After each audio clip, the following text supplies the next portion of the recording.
What happens when one of Hollywood's most private, fiercely composed stars is pushed into a corner on live television and decides not to stay silent? The lights inside the view blaze like a courtroom spotlight. The studio hums with anticipation. Cameras glide across the polished desk. The audience claps on cue, unaware that within the next 10 minutes something will shift. Something sharp, unscripted, and unforgettable. Before we dive into this explosive moment, make sure you subscribe to Stage View right now. Hit that like button, drop your thoughts in the comments, and turn on notifications because stories like this, they don't stay quiet for long. It was supposed to be a routine appearance, a promotional stop. Another polished interview in a long list of them. Scarlett Johansson walked onto the stage with her usual calm poise, a measured smile, shoulders relaxed, eyes steady.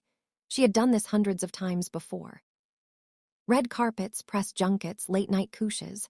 She knew the rhythm of interviews like a musician knows a melody, but today felt different. The co-hosts exchanged pleasantries, light laughter, a quick recap of Scarlett's latest project. The crowd cheered when her name was announced. She waved politely, crossing her legs as she sat smoothing the fabric of her blazer, composed, controlled. Across the table, Sunny Hostin leaned forward slightly, her fingers interlocked. There was a glint in her eyes, not hostile, not yet, but probing. Analytical, the look of someone preparing to press beyond the surface. The first few minutes were easy.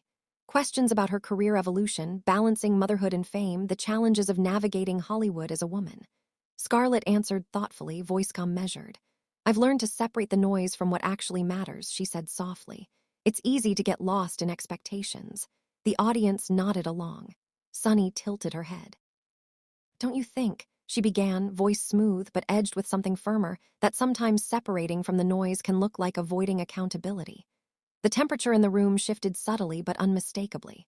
Scarlett blinked once, a microcon pause. "Accountability for what exactly?" she asked, still polite. Sunny smiled, but it didn't reach her eyes. "There have been criticisms over the years, roles you've taken, statements you've made. Some say you step back when conversations get uncomfortable. That you choose silence when speaking up might matter."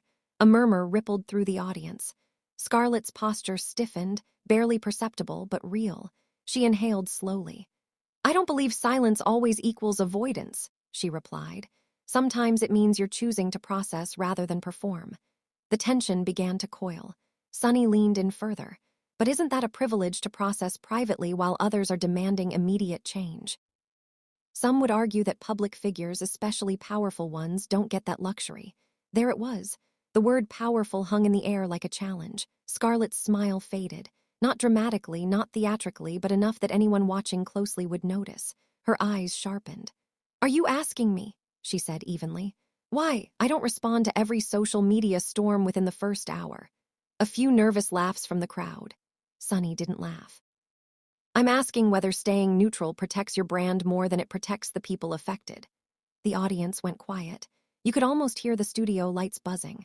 Scarlett's hands folded in her lap. Her voice, when she spoke again, was no longer soft. It wasn't loud either. It was controlled. The kind of control that suggests a boundary has been crossed. "I've spent 20 years in this industry," she said, "and I've learned that if I speak impulsively, it becomes the headline. If I speak thoughtfully, it's dissected. And if I stay quiet, I'm accused of indifference. So tell me, what's the right answer?" The crowd reacted. A few scattered claps. Sunny's expression tightened. The right answer might be transparency, growth, owning missteps in real time. Scarlett's jaw flexed. "Growth," she repeated. "You assume there hasn't been any." Sunny replied quickly. "I'm asking if the public has seen it." The air felt heavy now, thick. The kind of silence that stretches longer than it should on live television. Scarlett's eyes flickered toward the audience, then back to Sunny. "Do you think growth only counts if it's televised?" she asked. A few audience members gasped softly. Sunny's tone sharpened. "When you benefit from the public's attention, yes, sometimes it does." There it was, the line drawn. Scarlett leaned back in her chair. Not defensive, not flustered, but something in her gaze changed. A flicker of steel. "I've apologized when necessary," she said firmly. "I've listened. I've learned, but I don't believe in performative apologies to satisfy an outrage cycle." The word performative landed hard. Sunny's eyebrows lifted. "So the people calling for accountability are part of an outrage cycle." Scarlett exhaled slowly. "No, I think social media can amplify complex conversations into binary judgments. That's not the same thing." The crowd murmured again, some nodding, some whispering. The other co-hosts shifted in their seats, sensing the escalation. Sunny pressed on. But isn't that convenient to blame the platform instead of addressing the criticism directly? The camera zoomed slightly closer to Scarlett's face, and that's when it happened. The composure didn't crack, it sharpened. "You're framing this," Scarlett said, voice lower now, more deliberate, as if I owe a live demonstration of personal evolution to prove my worthiness. That's not growth. That's performance. The room erupted, half applause, half shocked silence. Sunny held her gaze. Public figures influence culture, she countered. With influence comes responsibility. Scarlett nodded once, agreed. And responsibility also means not reacting out of fear, not allowing every trending topic to dictate your moral compass. The tension between them was electric. Two women, both articulate, both unwavering, neither willing to yield. The audience shifted in their seats, caught between admiration and discomfort. Sunny's voice dropped slightly. "Are you saying critics are driven by fear?" Scarlett's eyes narrowed, not in anger but in precision. "I'm saying," she replied carefully, "that conversations deserve nuance, not interrogation." A collective inhale from the audience. Sunny's lips parted as if to respond immediately, but she paused. For the first time, she hesitated. And in that hesitation, the balance of power in the room tilted. Scarlett leaned forward just slightly. "You invited me here to discuss my work," she said, calm but unmistakably firm. "I'm open to thoughtful dialogue, but there's a difference between dialogue and cross-examination." The word cross-examination pointed. Surgical. Sunny, an experienced legal mind, understood exactly what that implied. The studio was silent now. No clapping, no murmurs, just anticipation. Sunny straightened in her chair. "I don't cross-examine guests," she said, controlled but cool. "I ask questions viewers want answers to." Scarlett held her gaze. "Then let's make sure they're real questions, not assumptions disguised as them." A ripple of audible OS moved through the crowd. Somewhere backstage, a producer likely signaled to wrap the segment, but the moment had already taken on a life of its own. The cameras caught every micro-expression. The tension in Sunny's jaw, the steadiness in Scarlett's stare. This wasn't shouting. It wasn't chaos. It was controlled fire, and the audience could feel it. As the host pivoted awkwardly to commercial break, applause filled the studio. Uneven, uncertain, but loud. Scarlett offered a tight smile. Sunny nodded politely, but the energy had shifted. Something had cracked beneath the polished surface of daytime television. And as the show cut to commercial, phones in the audience were already lighting up. Clips would circulate. Headlines would form, narratives would spin. But what no one in that studio realized yet was that this confrontation was only beginning. Because when the cameras came back on, the tone would change. And Scarlett Johansson wasn't done speaking. The applause that carried them into commercial break wasn't relief. It was confusion wrapped in clapping hands. Backstage producers whispered urgently. Headsets pressed tight against their ears. Camera operators adjusted positions. Social media interns were already refreshing feeds, watching clips explode in real time. A confrontation that had started as pointed conversation was now trending before the segment had even fully aired.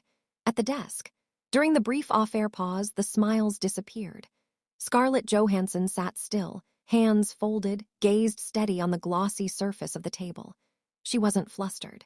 She wasn't angry, but there was a charge in her posture now. The quiet electricity of someone who has decided not to retreat. Across from her, Sunny Host leaned back slightly, lips pressed into a thin line. She adjusted her cue cards, though she didn't look down at them. Her eyes were focused, analytical, calculating. A producer's voice cut through the tension. "Okay, we're back in 10 seconds. Let's keep it tight. Promote the film, move forward." Scarlett glanced up just briefly, as if she'd heard something else in that instruction. Move forward. Countdown began. 5, 4, 3, the red light on the camera blinked on. And we're back. One of the co-hosts announced brightly, the practice daytime warmth returning like a mask snapping into place. "We're here with Scarlett Johansson talking about her latest project." The audience clapped again, though it felt more restrained now, like everyone was waiting for the next tremor. Sunny turned towards Scarlett, smile controlled. "Scarlett, before the break, we were discussing accountability and public responsibility. I want to clarify this isn't personal, it's about influence." Scarlett nodded once. "I understand that." Her tone was calm but calmer than before, the kind of calm that signals intention. Sunny continued. "You've been a part of major cultural conversations, casting controversies, industry criticism. Do you believe you've always handled those moments appropriately? There it was again, not a question about the film, not a pivot. The studio seemed to lean in collectively. Scarlett inhaled slowly. I believe, she began carefully, that I've handled them as a human being learning in real time. Sunny tilted her head, but some would say learning in real time can come at the expense of marginalized voices. A few audible murmurs, a shifting in seats. Scarlett didn't look away. I've acknowledged when I got it wrong, she said, and I've stepped back when it was appropriate. Sunny's voice sharpened just slightly. After public backlash, the word backlash echoed like a gavel. Scarlett's eyes flickered, not with hurt but with recognition. Public backlash, she repeated softly, or public feedback, the distinction hung there. Sunny responded quickly. Often those two are intertwined. Scarlett leaned forward now, mirroring Sunny's earlier posture. Feedback invites dialogue. Backlash shuts it down. The audience reacted, a mix of claps and uneasy silence. Sunny crossed one leg over the other, posture firm. But doesn't stepping away from a role only after criticism sends a message that profit came before principle? There it was, the accusation subtle but undeniable. The room felt warmer, thicker. Scarlett's jaw tightened for the first time. You're suggesting I prioritize profit over principle? She asked, voice steady but edged. I'm asking whether the optics suggest that, Sunny replied smoothly. Scarlett let out a breath. Half laugh, half disbelief. The optics, she said. Optics are curated narratives. They don't reflect private conversations, contracts, negotiations, the people involved behind the scenes. Sunny leaned in. But the public only sees what's presented. Scarlett's gaze sharpened. And whose responsibility is that? She asked. The public's or the media's? A ripple went through the audience. For the first time, Sunny paused longer than a beat. The other hosts shifted again, sensing the ground tilting further. Sunny recovered quickly. The media reports what happens. Scarlett's response came without hesitation. The media frames what happens. The words landed like a stone dropped into still water. A few audience members clapped louder this time. Sunny's composure remained, but her tone cooled. Are you saying this show is framing you unfairly? Scarlett held her gaze unwavering. I'm saying, she replied carefully, that the questions feel less like curiosity and more like a verdict, a collective gasp. One of the co-hosts attempted a light laugh. We're just having a conversation. Scarlett turned slightly toward her, softening just a fraction. I welcome conversation, she said, but conversations go both ways. Sunny's voice lowered. Then let's have one.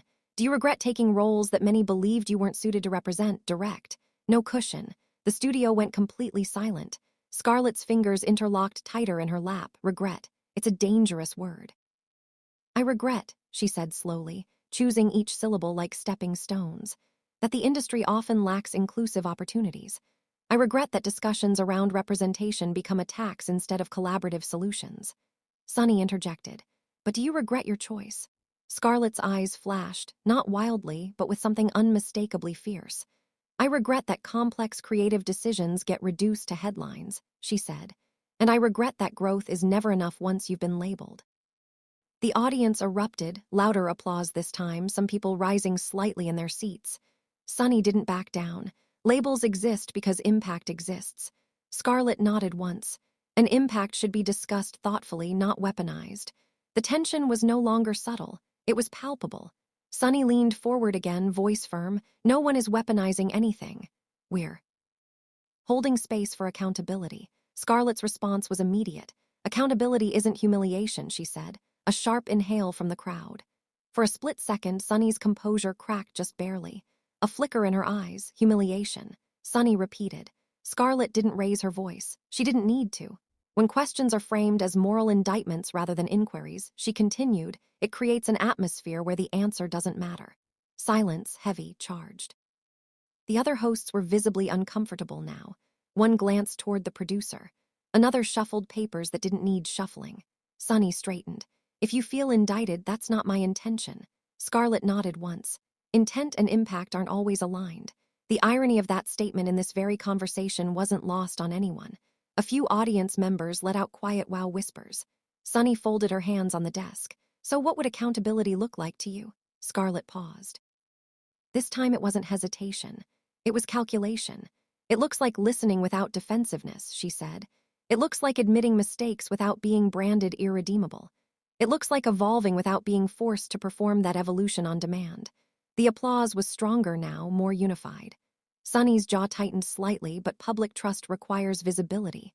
Scarlett's eyes softened, but only slightly. Trust also requires good faith, she replied. The energy in the room shifted again, not explosive, but simmering. Sunny glanced briefly at the camera, a reflex perhaps aware of millions watching. Do you think, she asked carefully, that your position in Hollywood has insulated you from consequences others might face? There it was again, power. Scarlett didn't flinch.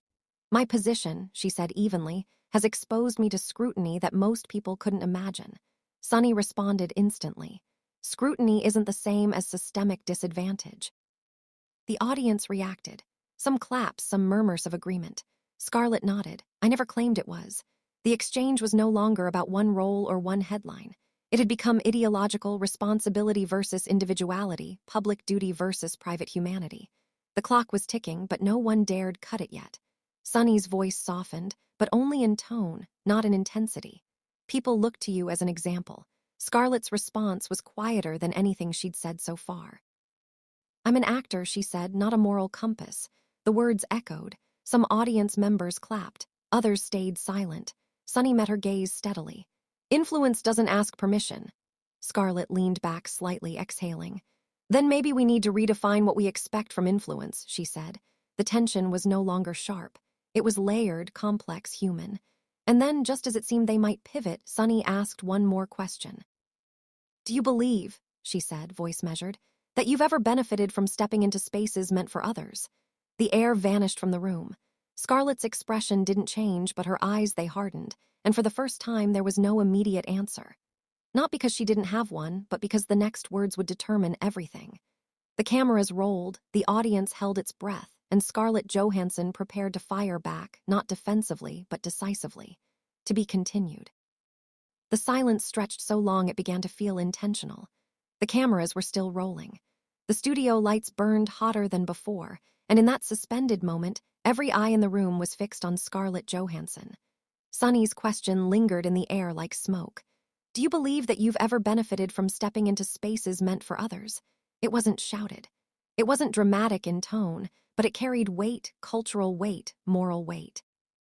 Across the desk, Sunny Host held Scarlett's gaze, steady and unwavering. Scarlett finally inhaled. When she spoke, her voice wasn't sharp. It was deliberate, I believe. She began slowly. That art is complicated. Casting is complicated. And the industry has a long history of exclusion that goes far beyond any one actor. The audience remains silent, listening carefully now, not reacting. Sunny didn't interrupt. Scarlett continued. But if you're asking whether I've benefited from being part of a system that hasn't always been fair, she paused. Yes, I have. A ripple moved through the crowd. It wasn't applause. It wasn't shock. It was recognition. Sunny nodded slightly. So then, isn't it fair for people to expect more from you? Scarlett's eyes didn't waver. It's fair to expect growth, she said. It's fair to expect awareness. What isn't fair is to expect one individual to carry the burden of an entire industry's failures. A few audience members clapped cautiously at first. Sunny leaned forward again. But when individuals make choices that reinforce those failures, doesn't that matter? Scarlett's expression sharpened. Of course it matters, she replied. But context matters too. Her tone had shifted. Less defensive now, more resolute. You're framing this as though I woke up one day and thought, how can I take something from someone else? That's not how creative decisions are made. Sunny interjected gently but firmly. Intent doesn't erase impact. Scarlett nodded. Agreed. The quick acknowledgement caught the audience off guard. Sunny blinked once, recalibrating. Scarlett continued before she could press further. But impact also evolves, she said. Conversations evolve. 10 years ago, some of these discussions weren't happening in the same way, and I've had to evolve with them. Sunny tilted her head. Some would say that evolution only happened after public pressure. Scarlett's lips curved into the faintest smile. Not amused, but steady.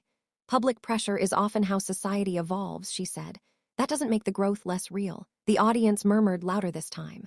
One of the co-hosts shifted uncomfortably, glancing between them. Sunny's tone softened slightly. But can you understand why communities might feel protective over representation? Why stepping into certain roles feels personal? Scarlett's eyes flickered, and for the first time something vulnerable surfaced. Yes, she said quietly. I can. The room stilled. I understand that representation isn't theoretical, it's lived. Its identity, its visibility in a world that hasn't always offered it. A few scattered claps. Sunny watched her closely. Then why not simply say that earlier? Scarlett didn't flinch, because she replied, sometimes when you're in the middle of criticism, it feels like anything you say will be dismissed as damage control. There it was, honesty edged with exhaustion. The audience reacted with a low hum of agreement. Sunny's expression shifted, less combative now, more contemplative. So you stayed silent. I chose to listen. Scarlett corrected. Sunny raised an eyebrow. Scarlett's jaw tightened, not in anger but in precision.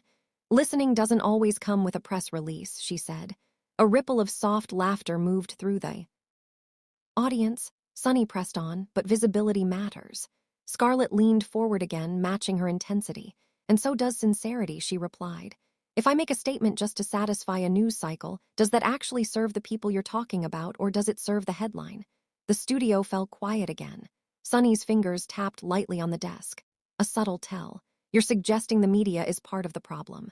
Scarlett met her gaze evenly. I'm suggesting that outrage travels faster than nuance. A few audience members clapped louder now. Sunny's tone sharpened slightly. Are you minimizing the outrage? Scarlett's eyes hardened. No, she said firmly. I'm questioning whether outrage alone creates change.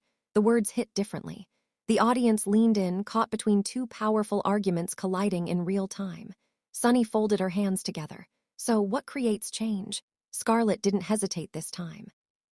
Collaboration, access, systemic shifts, investing in new voices, supporting writers, directors, producers from underrepresented communities, not just arguing about one casting decision on television. The applause was immediate, stronger than before. Sunny paused, absorbing that. And have you done that? She asked quietly. Scarlett held her gaze. Yes, she said privately and publicly, though maybe not loudly enough for everyone. The crowd reacted, a mix of applause and thoughtful silence. Sunny's voice lowered, almost reflective now. Then why not lead with that? Scarlett's expression softened just slightly. Because when I've tried to explain before, she said, it's often interpreted as justification instead of context.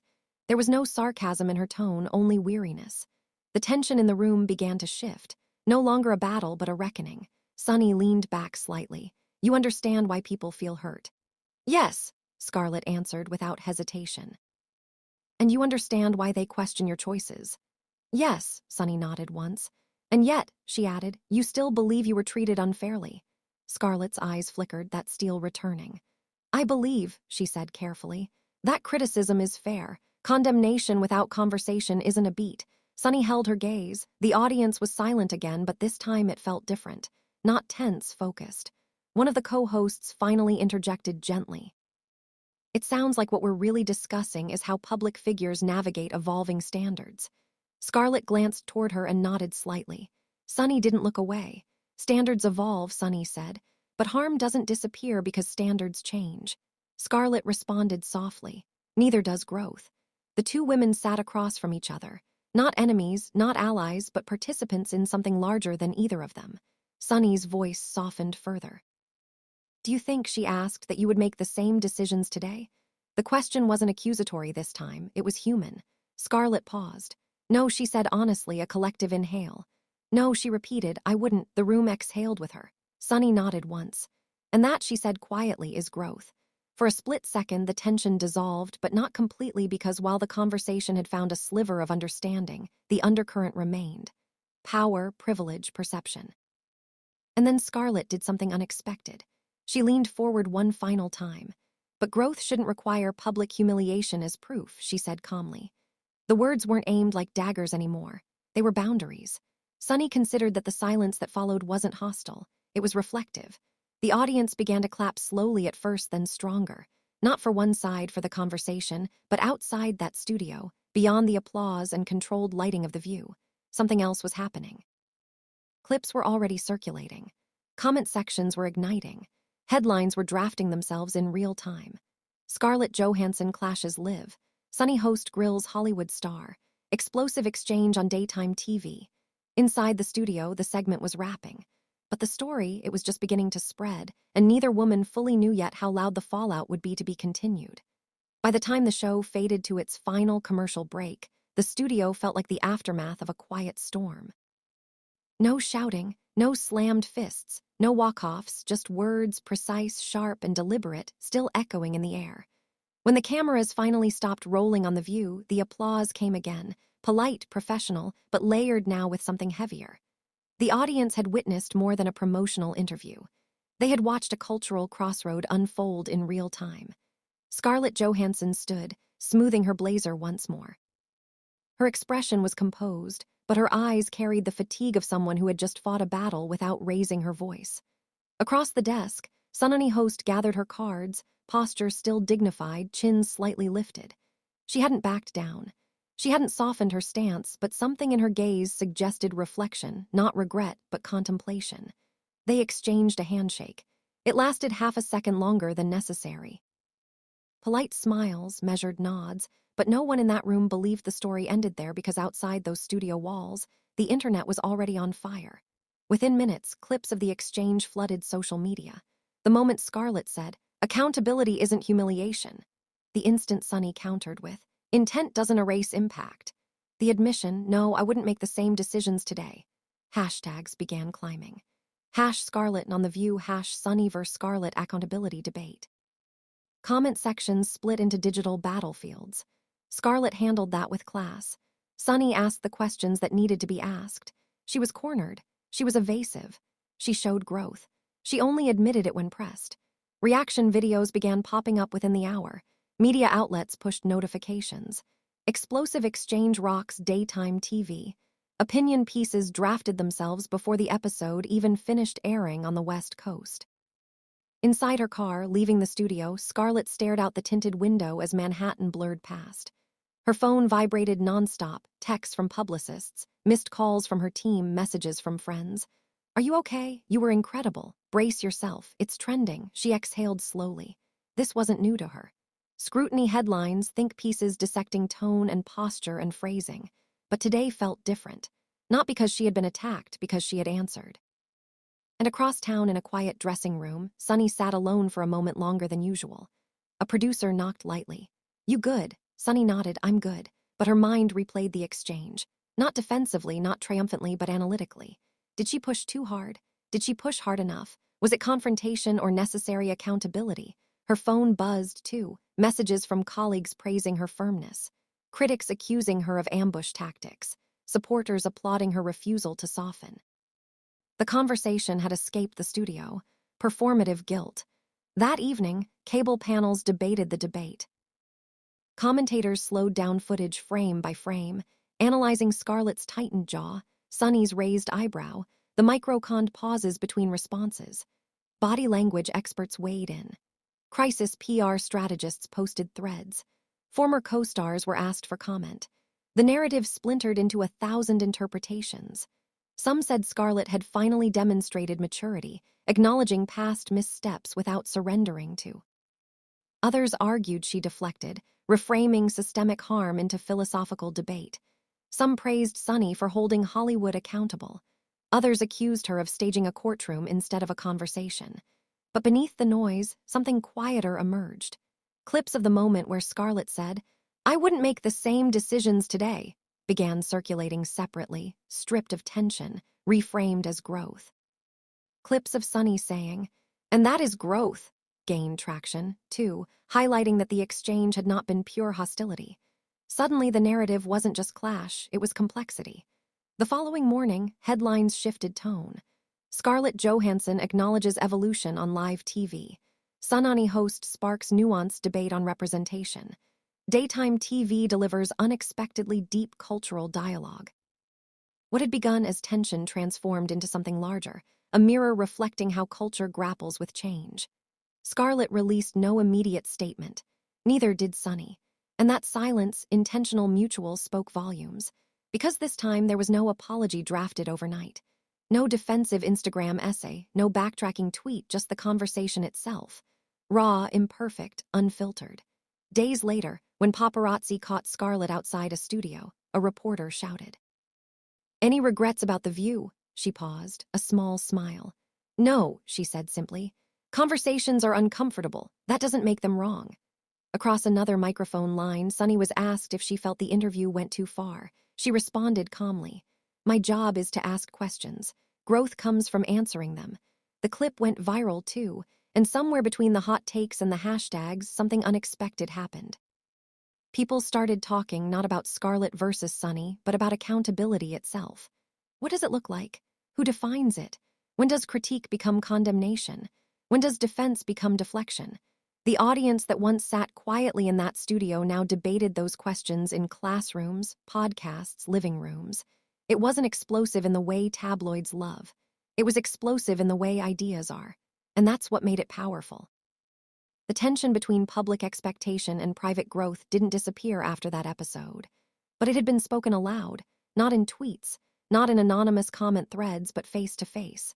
Two women, two perspectives, no script to shield them. And maybe that was the real headline. Not Scarlett fires back. Not Sunny grills actress, but this live television forced a conversation neither side could edit. As the dust settled, viewership numbers for the views spiked. Replay clips racked up millions of views. Think pieces continued for weeks. But the most telling shift, the tone, less shouting, more questioning. Because sometimes the most dramatic moments aren't the ones where someone storms off stage. They're the ones where someone stays, where they sit in discomfort, answer directly, refuse to crumble, and refuse to attack. Scarlett didn't walk out. Sunny didn't retreat. And in that tension, viewers saw something rare, accountability debated without collapse. Now we want to hear from you. Was Scarlett justified in pushing back? Did Sunny cross a line or hold one? What does real growth look like in the public eye? Drop your thoughts in the comments below. Let's keep this conversation going respectfully, thoughtfully, fearlessly. And if you want more cinematic deep dives into explosive celebrity moments like this one, make sure you subscribe to StageLeaks right now. Hit like, turn on notifications, and join us for the next story where tension meets truth.